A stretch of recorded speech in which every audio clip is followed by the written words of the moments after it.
complain, but reason among ourselves and see what can be done to remedy this state of affairs. Life is a conflict. You have to fight your way through it whether you will it or not. That's right. Those of us who are able to fight most stubbornly live, accomplish most, and to them go the laurels, the palms, and triumph of our civilization and world. You are now tuned into the Cozmo. You show. You show. You are now tuned into the Cozmo. You show.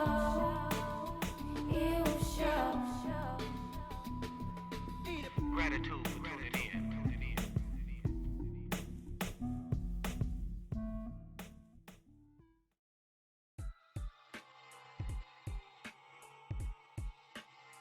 Peace and love, brothers and sisters, and welcome to another edition of the Cozmo Ill Show.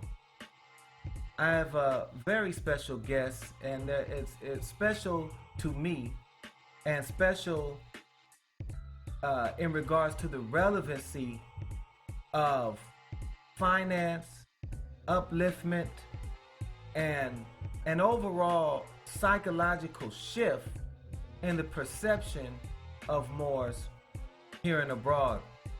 There's a lot of information, well, I won't say information, there's a lot of propaganda that's in the news today, Deanna, and the articles that came out talking about Moorish ideology was behind it and things of that nature, which we did address in the Moorish National News, and Grand Sheikh Azim Hopkins Bey did a wonderful job with the press conference of addressing that issue, and also other Moors around the country. But today I want to bring to you a brother shining light in these days and times where they basically try to smear Moors. I've heard it said, and I don't want to be long-winded with this intro, but I want the information that's going to be heard to be received in a certain light. And you have those that run around that like to say, you know, Moors are just thugs, or it's all about religion, or whatever criticism that you may have of Moors. But Moors are doing the nation work. Not only are Moors studying the law, not only are Moors studying and writing books and preparing our young children, our generations to come with their true history, but there are a host of Moors around the country that are working on numerous industrious projects that have great significance in relationship to the future of our nation and our people. And so without further ado, I want to introduce to you Brother Abeeku Ohene Ill, coming from Baltimore, Maryland, or which he referred to me earlier before we got on as Tubman. What was it, brother? Tubman City or Frederick Douglassburg. And so yes, the brother mentioned that he wanted to honor the ancestors coming from that area over there, and I agree wholeheartedly. So welcome to the show, brother. How you doing this evening? Oh, thank you so much, Brother Cosmo, for inviting me on and giving your time and attention and your audience. High honors and gratitude for printing a paper. I just, I'm just very honored you reached out and find value in what I do. Well, gratitude, brother, gratitude. And likewise, I am honored that you have come upon the show to assist our brothers and sisters in learning about the great nation building skills that you have been working on over the past few years, and to really get some practical, useful information out there, and a plan that can work for our brothers and sisters, our people around the nation that are looking. Like I said, we have a lot of upstarts, a lot of great upstarts that are happening, and I can see the future is really bright for our brothers and sisters. But what you're working on and what you've been working on for the past few years, I mean, to me, is really just mind-blowing. It's really amazing, and it's up with the times in regards to technology. It can help the planet. It can help sustain Moorish generations, 4 generations to come. It can provide plenty of liquid assets that can move us along into the 21st century. And so I want to give you an opportunity to speak about that. But before we go into that, can you give the brothers and sisters a little bit of background in regards to your craft and what you'll be, the angle that you'll be sharing things from today, so that they can, hear with attentiveness the words that you're going to be speaking to them today, brother? Yes, I can do so. Thank you very much for the opportunity. The long and short, my name is Abeeku Ohene. Some people, I was previously known as Kendall Lawrence King, and my father was a career Air Force officer. I spent basically the first 17 years of my life living on or was closely associated to an Air Force base, both in the United States, and we had a 3-year stint in Izmir, Turkey, which was paradigm changing for me. But nonetheless, because of that, I was culturally very sterile environment. And after I graduated high school in Columbia, Maryland, me and a friend of mine, we moved to Baltimore, Maryland because it was cheaper to live. And that was the first time I was able to interface with the population of our people who I had only seen things like, Superfly and Shaft. Was that type of society. So for me, it was like almost an anthropological study, because being in this very mixed international environment, and having the only thing that I saw of myself was through something called blaxploitation films, and then coming to Baltimore, Maryland in 1984, in the height of the crack epidemic, and then beginning to analyze who I was in relation to, because this was the common, but I was always, others would put a template for me like I knew something about this life, or just what was only presented by people known were black. And so it was, I spent years, just kind of finding my feet. And then eventually I began to ask questions. And when I began to ask questions, I was guided to certain areas, particularly Everyone's Place here on North Avenue in Baltimore, a bookstore that I have yet to go to another a melanated bookstore that I think has as many titles in such a small space. It's really an extraordinary store, it is. And I bought a book called The 3,000 Years of Destruction of Black Civilization. And after I read that, I decided I must go someplace to immerse myself in my culture. Where is the place I could go to in this United States where I could begin to marinate myself in my true culture. And so I moved to Harlem, New York City. And it was the best decision I ever made in my life. Because at 1999, I discovered the United African Movement. They had a Wednesday night forum. I went in there. Dr. Naim Akbar was lecturing about how to heal from the effects of slavery. And I introduced myself to the videographer at the end of it, who happened to be Baba Clemson Brown, the founder of Transatlantic Productions, world's largest and oldest collection of African scholarly knowledge, or Kegulan scholarly knowledge, on videotape. And basically I was hired. Or actually, I'm no sorry, I skipped ahead of it. But I asked him, I told him, this is like, I am a trained audio engineer and electronic technician. If there's something I can offer, what can I do for you? He says, I need a new tape deck. So the next week I bought a dual tape deck with receipt, gave it to him, and he introduced me to Alton H. Maddox, the chairman of the United African Movement. And at the end of the lecture, he said to me, when I said, I'll see you next week, he said, brother, I'll see you every week. And from then, for the next 11 years, I was a videographer for Transatlantic Productions. And it was the greatest educational experience of my life. And I highly recommend to anybody to want to get our story, is to, if you can, because economically you've got to have your game together. Move to New York City. And, ignore the clubs, ignore the social stuff, but get into where everybody in the world comes to New York City to tell their story, and take full advantage of that, because you will have, I tell people that I graduated from UCLA. In Harlem, they call it the University at the corner of Lenox Ave, because I wanted to go find out who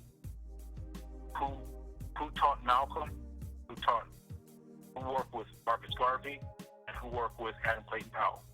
So now moving forward, you come into the knowledge of self, or build a little bit on that, and then how do we move into your area of expertise and the craft that is the issue of today? Yes. Well, after so many years of study, I realized that unless I want to be a writer or a historian, a teacher, I'd have to do certain things, because it's not, as much as it fulfilled me, it wasn't helped me pay for food, clothing, and shelter. Mm-hmm. So my next love was science. And I ran into an elder, and he guided me to a Moor by the name of Maurice Day, who at that time was working as a bag check person at Staples on 125th Street. And I said, I'm an trained electronic technician. If you've got something on the schematic, I can build it. He gave me a device where it could allow you to hear through your skin. I built those. And then he also gave me a manual on what was called HHO fuel cell. Now, hold on. Let me stop you a minute because I know our listeners are wondering, did you say to hear through your skin? Could you elaborate just a little bit on that, just briefly? Yes. The same neuronal network that's attached to your ears is the same neuronal network that travels throughout your skin.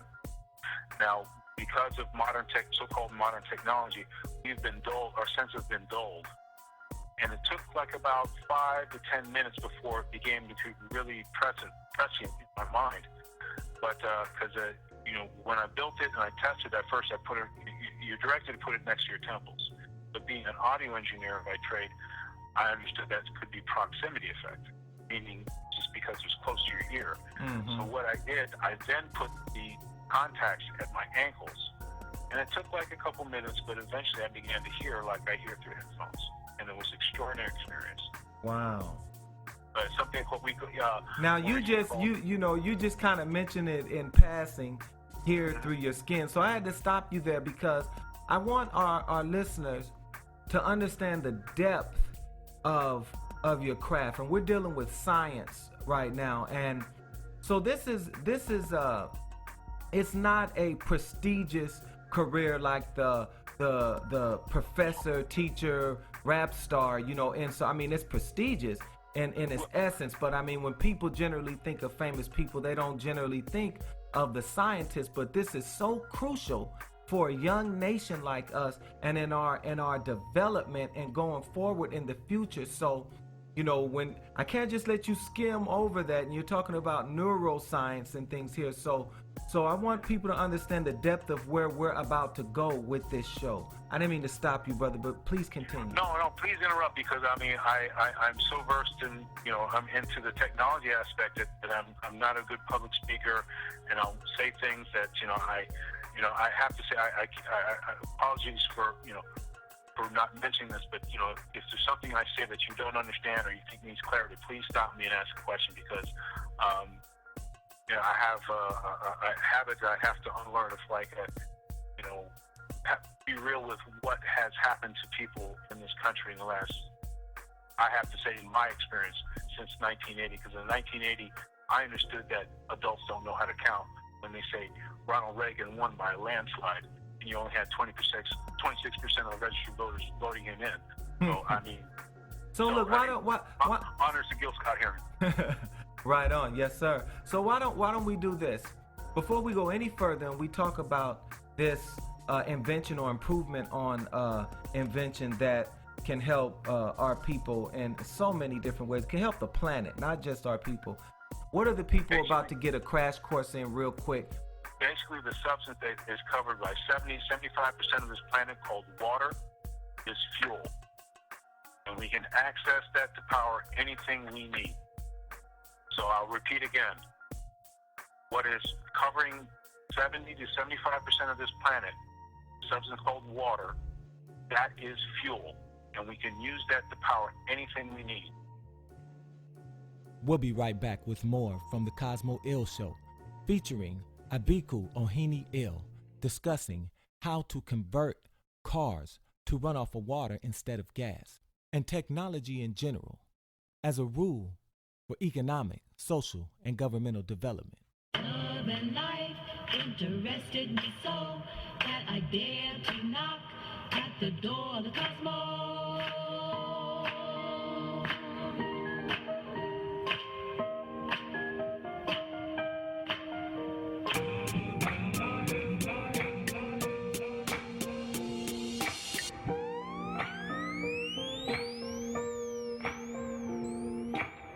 Cosmo when I'm back with them elevated, melanated, actual facts. I traveled 93 million just so I could reach the children and tell them about their glorious past and cop some buildings.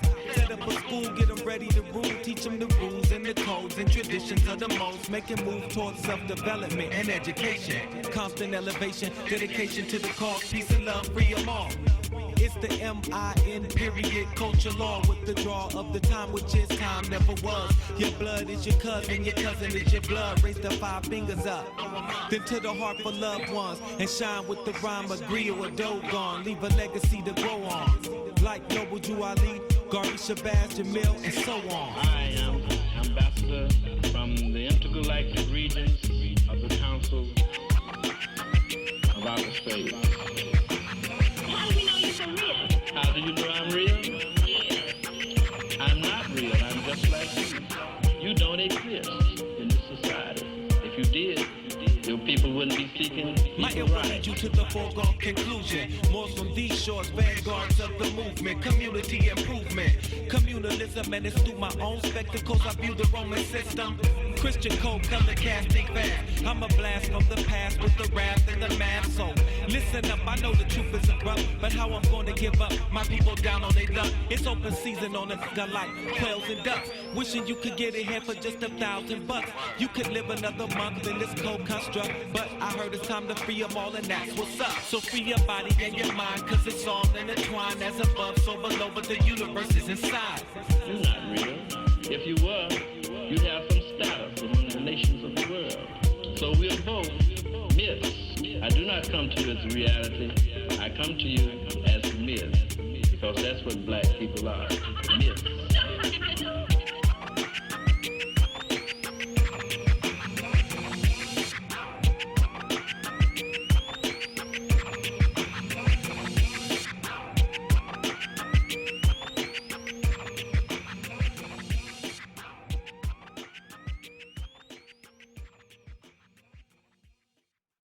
Now those of you that are out in radio land, this is the golden and rare opportunity that you have every week now to wake up everyone in the household. This is the golden opportunity that you have if you're driving in your car to stop at the red light and let somebody know. This is a chance for you to do that. Call a loved one, call a neighbor, call a friend, call a co-worker. You'll have something better to discuss during the week if you would tune in to this radio ministry here today where the real revolution in America is taking place. And I told you out in Radio Land, you don't want to miss this. I told you to wake up everybody in the household because the real revolution is taking place from these microphones. Welcome back, brothers and sisters. We are speaking with Brother Ohene Ill regarding water for gas and Moor's technological development. Before we go, let me slow you down, brother. Before we go right there, we're gonna get there 1 second. But can you give them a little bit of your background and education so they can know where you're coming from? Well, my main education came from UCLA, University of Cornell Atlantic, because that's when I began to really get knowledge of self. Before that, I went through basic public schools. I never went to college. I spent 1 year in electronic school. They were the first electronic schools created in this country to fix television and radios. The school was called RETS, which stands for Radio Electronic Television Schools. I went from 1993 to 1995 here in Baltimore, Maryland. Islam, and so before we go, we're going to get right back to that water. I just think it's important to point out that, like you said, I've had some college and I've had high school background, but for many of us, our real education comes from when we really find ourselves, when we really become introduced to the knowledge of self, and when we really start to internalize that and start to not only know of what our forefathers did, but start to emulate them and act as they acted. And so in doing so, and some of these experiments, you turn your attention to water. And what did you actually come up with? And I want to make sure people understand this is not theory. This is working. It's there's videos that we will be sharing where you can see the apparatus at work. But let's go ahead and get back to water. You were saying about water and the planet and fuel. Yes. Well, to be comprehensive, because what gave me the confidence when I read Uncle Men's book, African Origins of Electromagnetism, and then later when I got the book from Maurice Bay, which was published by the folks who are known by Water for Gas, that's WATER or the number 4GAS.com. When I read that manual, and then also I have to say, I can't leave this out, that I was so extremely fortunate to be able to attend free classes by Professor Gabriel Oyibo, the creator of the Grand Unified Field Theorem, also known as GOGIT, God's Almighty Grand Unified Field Theorem, for about 2 to 3 months when he was giving free classes in Brooklyn. And this was in late 1999. And so it was the realization that I came to what he was conveying to us, and particularly when he said it takes in one 16-ounce glass of water enough potential energy to power all of New York City for a day. So you need 365 16-ounce glasses of water, and you can power all of New York City for a day. So what I'm doing with my hydrogen fuel cells is just a very small tip of that. Now, what is a hydrogen fuel cell? Essentially, what a hydrogen fuel cell is distilled water and some sort of electrolyte, and you have 2 electrodes, both a negative charge and a positive charge, and you pass DC electric, which is direct current, stands for direct current, between the 2 electrodes. Once you do that, you begin to separate that H2O into what's called HHO, standing for hydrogen, oxygen. That HHO is a gas. And so then I use the vacuum lines of an automobile or an internal combustion engine to bring the HHO into that engine, which it combines with the gasoline air mixture to make a more efficient, cleaner burning energy device. Wow. Exponentially, it creates more energy for basically the most readily available, the most available substance, I guess, next to air, water. Wow, I mean, and this is amazing, and I know it sounds a lot, but now if I'm to understand you correctly, I mean, basically you're taking the substance of water and you're deconstructing it, you're separating the oxygen from the hydrogen, and then you're using the hydrogen gas? Yes. And so now, when you take hydrogen gas from a liquid state to a gaseous state, it expands by 18,000, a factor of 18,000, and that's what gives you the extra force, thereby extra gas mileage. So how I do it, a basic test, you fill up, you go to the gas station, fill up your gas tank, you go down the interstate 10 miles, you do it, then you move back to that gas station, you fill up your tank again, then you engage your HHO cells if you have the installer system in your car. Then you do that at the same rate of speed, not using your cruise control, but and then watching the speedometer, and then you come back again for the second time, fill up again, and fill up the tank to the first click. When you fill up the gas tank and you and then when you get to the top, the gas will splash on the nozzle, and a sensor will activate a disconnect trigger so you don't have gas, streaming out of your, gas tank onto the ground, creating a safety issue. So this is the very basic methodology. And then you get a receipt for each time you fill up, and the difference between the receipts will give you the percentage of fuel mileage increase. Now, you've obviously done this yourself, right? And yes. And in doing so, what are some of the numbers that you have come up with? Because this show, we're already 20 minutes into the show. This show is generally about 30 minutes. We might go over a little bit more, but let's talk some numbers here and what this type of machine, and also, that we're talking about the prototypes of what you're working on now.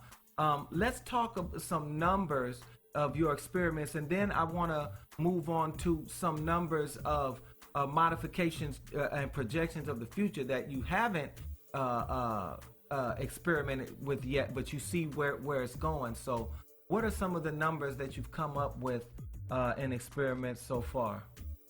In my 7+ years of doing this, I've gotten anywhere from 15% up to 121%. Now, the 121% will happen at a particular time. It seems to be consistent because I experienced a certain phenomenon. But basically, anywhere from 15 to 40% is what I advertise, which will say, this is what you get. Oftentimes it's more than that.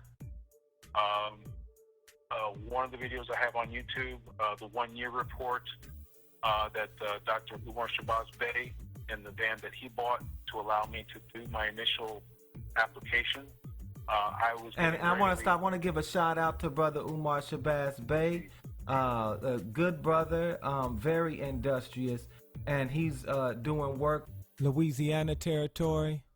And so, yeah, good brother, and I don't want his name to pass without giving honors to him. If you're in that territory, definitely reach out to the brother, reach out to Ra Umar Bey on Facebook and learn that ancient Moorish history. He has a book regarding, he has a couple of books, but he has a field guide study of Washita Mounds, which me and my children use. I advise all you families to go out there and get it. Chances are there's mounds, ancient mounds and pyramids in your area, and you should go out and visit them and see what they're erecting over these ancient monuments of ours. But that's a very dear brother, and I want to make sure that people know of him and his work in the movement. Indeed, no, and I just to kind of falcon back on you what you're saying is that he was the ambassador along with the Empress Resouce Bey in Geneva, Switzerland, in the early 90s, and with the other indigenous groups from around the world to draft the Indigenous Rights Declaration from the UN. So exactly. This is the level of work that this brother has put in. So when I put out my grand plan in 2010, he was the only Moor who responded. Invited me to Monetization, that is our indigenous name for what is called Baton Rouge, Monetization, and that's where the oldest known settlement of the Washita has been found, and that's where I used to do meditation, and it allowed me, for someone who has been almost over 30 years in the megalopolis between Boston and Washington, D.C., to reconnect with nature when I went down there for 3 years. And so, but in any case. The van, you were talking about the van and the first initial experiments. Yes, and so I did an install on the van. We drove it to the Extraordinary Technology Conference where I met some of my scientific heroes, which to my great surprise, knew Dr. Bey personally. So it really just, and I have to say, family, that not only did we not pay to get into that conference, when we sat in the front row, they said, no, you don't sit here, you go sit over here. And they made us sit with all the other keynote speakers. And essentially they treated us as royalty, knowing that we are the true sovereigns of this land. Indeed. And I'm not saying all these are like 60, 70, 80, 90-year-old European men at this conference. And so now the conference. Dr. Bey and I were the only two male. There was one other melanated person there. And so now we're dealing with high science, brothers and sisters, and this is what our studying the sciences of our forefathers and being charged with the zeal of our ancestors' knowledge of science and technology, of the ancient science and technology moving into modern times. So this is very significant when it comes to the development of us as a people, because we need the technology. We need to be able to be self-sufficient, and we need to have our own budget, our own finance. And so in that respect, moving back on the first experiments with the van, what some of the numbers that you came up with, and then some of these projections. And also you actually have some of these operating and the actual numbers that have come back from that.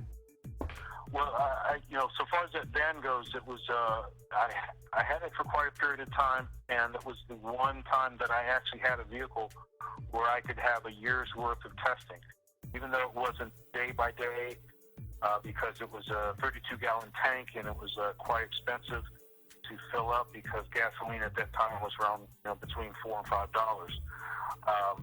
But nonetheless, it enabled me to be able to do some testing over time, because if one flaw in what I've done is that I did not immediately go out and purchase an automobile myself. I've only, because it was my intent that people who need the greatest relief are families. You've got several children, several automobiles, a mortgage. You really need some wiggle room, because just in watching my parents and what they went through to raise 4 children, it was not easy, even on a Air Force officer's wages. Mm-hmm. You would think, even though it was subsidized, still, it wasn't easy. So, and that caused tension between parents. So I understand that, if we can't create an environment that's loving between, the mother and the father, everybody suffers. And so, and much of that tension comes from economics. Exactly. And so this is my way to kind of, essentially, if you took, there's 252 million automobiles in the United States, registered in the United States. With my system at 33% savings, or 33% improvement in gas mileage, we would be able to create $902 million a day in liquid capital. Because what I'm looking to do is monetize the savings. Like, you go to work and you get paid a wage because you do physical work.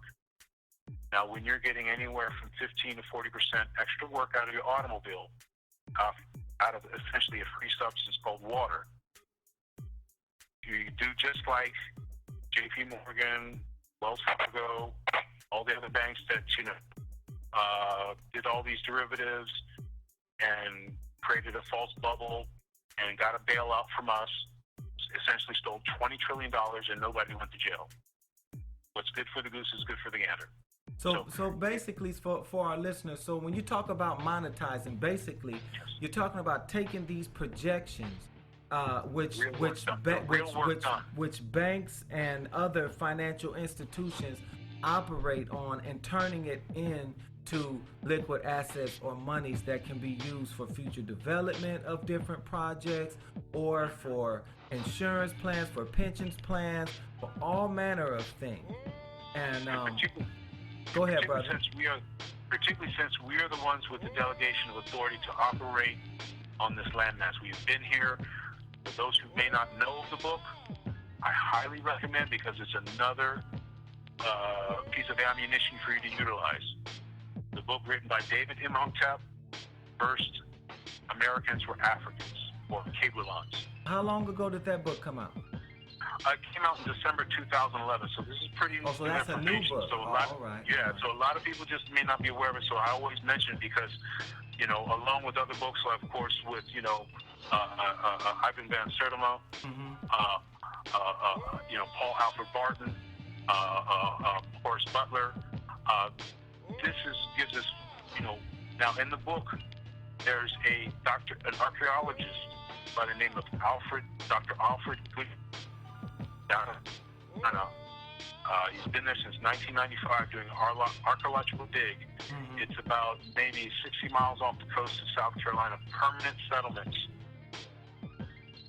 in South Carolina, and almost 52,000 years ago. Now, there's another book called The First American, written by Richard Hardecker, where a bone was found with artwork on it just south of Mexico City 250,000 years ago. So when we talk about Horace Butler's books and others, that we have to say there's just so much we don't know. So we really can't cop an attitude and say we know. And so, because particularly when in Richard Hardecker's book, it says the guy who basically, if you didn't have the signature, you couldn't do an archaeological dig in Mexico, would take things that was found that was dated with von Wuthenau, who guided Ivan van Sertima. They were similar in what you see in photographs of von Wuthenau in his book. He would because it didn't fit in this 6,000 year timeline, European historic. He would throw them across the wall and smash them against the wall. So in the book, I think it was Graham Hancock. He said archaeologically is not a science; it's a vendetta. Yes, I have heard about that and things with the Smithsonian Institute and other British Museum and other places mishandling and outright destroying of information. But aside from the ancient Moorish history, bringing it up to today, just even if we weren't connected with anything tied to the land, but just as a financial instrument to be able to raise finance and take that finance and whether we put it in trust and all manner of things for our brothers and sisters that are not hip to that ancient Moorish history, I hope that they can understand that the ramifications of this. And so I had to bring you on the show because I definitely wanted to share this information with the brothers and sisters. We talked a little bit about how this applies when it comes to food and gardening, and you have a system that's operating right now. Can you and so there's other people already taking advantage of this technology right now. So this is not just all theory out there somewhere. Can you elaborate on that? Yeah, well, just to give some historical, so far as in the so-called modern era, a gentleman who was of Swiss origin, Isaac de Resouce, in 1804, powered the first automobile using the same process of what I'm doing. So this is people have to realize, and I give people a reference point called The Underground History of American Education, book written by a gentleman by the name of John Taylor Gatto. And he has a number of very good lectures on YouTube. Just type in his name, John Taylor Gatto, Gatto. And basically, one of the things that stunned me, that universities were only meant for 10% of the elite when they were initially established. So your Harvards, your Yales, your Browns, they were not meant because you had $250,000 that you could, and you had the grades you could get into Harvard. It was only meant for 10% elite, and this is the restriction of knowledge. And this goes back to the Inquisitionists when they used to do Mass in the Catholic Church behind the screen with their backs turned to the people in the pews. Yes, and so it wasn't when Gutenberg started printing the press, that's when, essentially things started to change. But I digress. But essentially, so what this means is essentially that the food. Speak about the food, the gardening, and what's operating the system, how it relates to the food. Oh, the install I did on the irrigation pump. Yes. Yes. Well, there's a video people can find on YouTube. Dr. Rishi Muhammad, he's the main agronomist for the Nation of Islam. He runs the farm down in Braunwich, Georgia. It's a 1,600-acre farm. I did a 1-gallon HHO install to the irrigation. Essentially the same thing as you find in any John Deere tractor, except it is hooked up to a turbocharger to then pump water for several hundred feet in 360-degree radius. And you can see a film of that with the system I put on there. February 13th, 2009. So it's this is, and I. And what YouTube can they watch? What's the YouTube that they can go to? And or was that on YouTube or? Right. If you want to get to see all my videos, just go Abeeku 777s. Spell that HHO for him, page. please. Abeeku, spell it for him. Yes, it's ABEEKU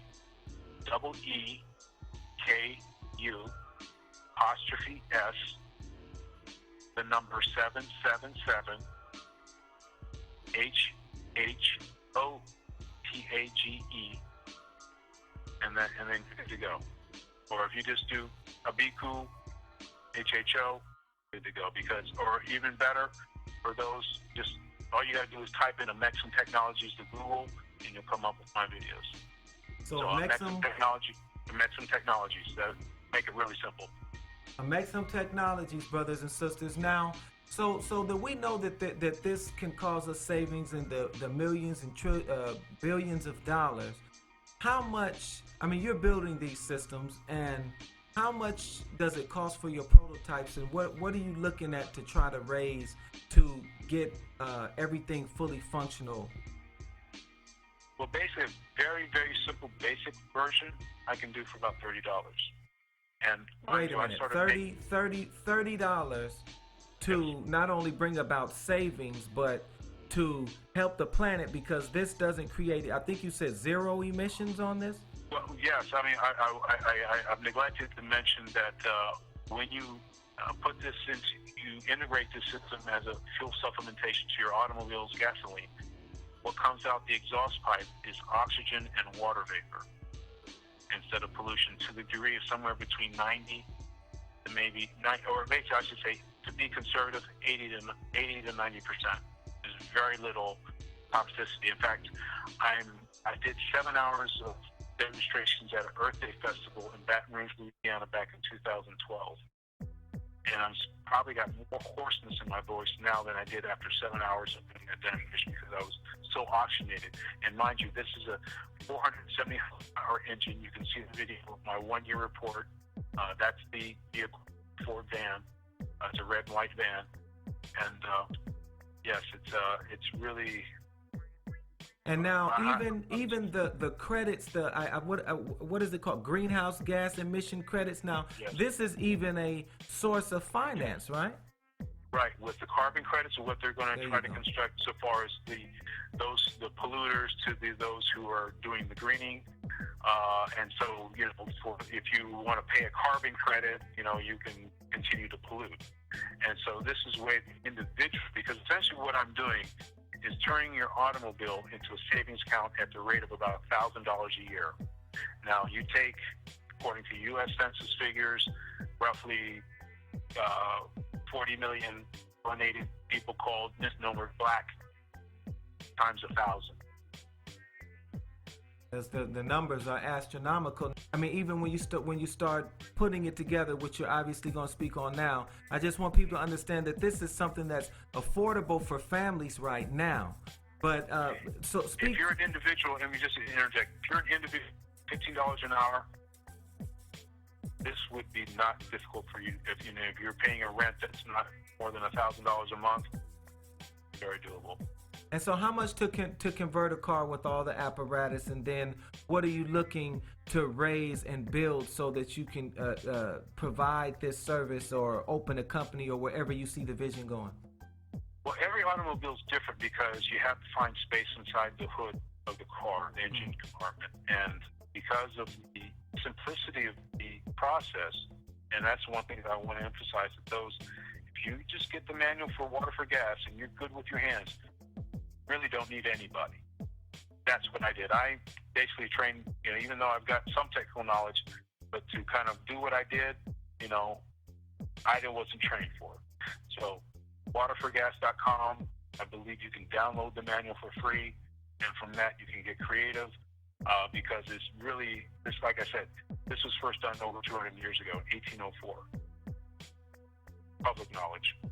But now being able to monetize this and bring it into where it is of some use to our community is really where it's at right now. And right. This is my vision. Just to interject, I want to be able to hook up most automobiles, or all automobiles made after 1994 have what's called onboard diagnostic port, and this is where you can connect a device called the scan gauge. It's then digitizes. It has an RJ45 port, which is what you use for Ethernet. If you plug in your DSL Ethernet in your home internet connection, same connector. And that way it's already digitized the information. I'm looking to basically transmit the information, show up on the internet where you have an online ledger like the cryptocurrency blockchain used for Bitcoin. And that way you can basically see on a daily basis the savings you get using my system. Now you say people can put this together themselves, but I mean, just based on the way you're talking their terminology, I mean, somebody that has had some training may be able to, but, and I'm sure after a while, but you know, I'm sure because I mean, everybody would be running around with these things right there, you know, right now, but it would be interesting to maybe are there some do-it-yourself videos out there? Absolutely. All you got to do is go to YouTube and type in HHO, or just Google it. Now I know I'm speaking to Moors, so I know Moors who know how to read, they know something called etymology, and so then they know something called due diligence, and so. I'm not speaking, you know, I hope I'm not speaking to someone who's like, grammatically handicapped. So it's something that, you know, because that's, you know, all you need to do is comprehend the English language and be able to access a dictionary. Yes, sir. Yes, sir. So now back onto your specific product, because again, that's the bare bones. What you start with, and then of course those that understand the language, like the brother said, can take it further. What are some of the type of modifications that you see in the future, and some of the numbers, if somebody wanted to support your company, what is it that you're looking to get, and what are some of the modifications that sets your machine apart? It is my immediate dream is to be able to acquire $60,000 where I can pay a year's worth of bills, purchase a vehicle, pickup truck, and have a pool of money left over to where if I need to travel somebody to get more information, to see examples of other dinners, because this is happening all over the world. Because the censorship in this country, when you look at places like Pakistan, Indonesia, there's a brother, you can just go to his Facebook page, Kan Kusuma, that's Kusuma, Kasuma, and see he's knocking, I mean, they're having big conferences about it. In Pakistan, it's like the whole government is putting initiative behind it. In India, you see it being utilized. Have you dealt with anyone internationally yet regarding some of your ideas? Kan Kasuma. All right, and you said he's in Indonesia. In Indonesia, yes, yeah. He first started putting on boats because it's an island nation, so, and then you see it. He's put on Mercedes Benzes. He just did one actual bicycle. First in the world, you put it on a bicycle, and so it's just. And then there's a brother McMahon in the Inuit territory up in Canada. I forget which province he's in Canada, and so and he's done some excellent work because he did it with, you know, he took an idea that I had been mulling in the back of my mind. He put the bling to it. He put a fluorescent light in the HHO, so it's like when you open your hood, it's like, you know, it's kind of like the fluorescent running lights you see, like, you know, tricked out cars, hoopies. He did it with HHO, so big up to Brother McMahon in Canada. Well, honors, brother. Yes, I had to have you on this show and to talk about some of this, and I want the brothers and sisters and those out listening that, you know, the Moor is a nationality. You have Moors from all walks of life. You have Moors that have come through the concentration camps known as the penal system. You have Moors that have come from higher levels of education.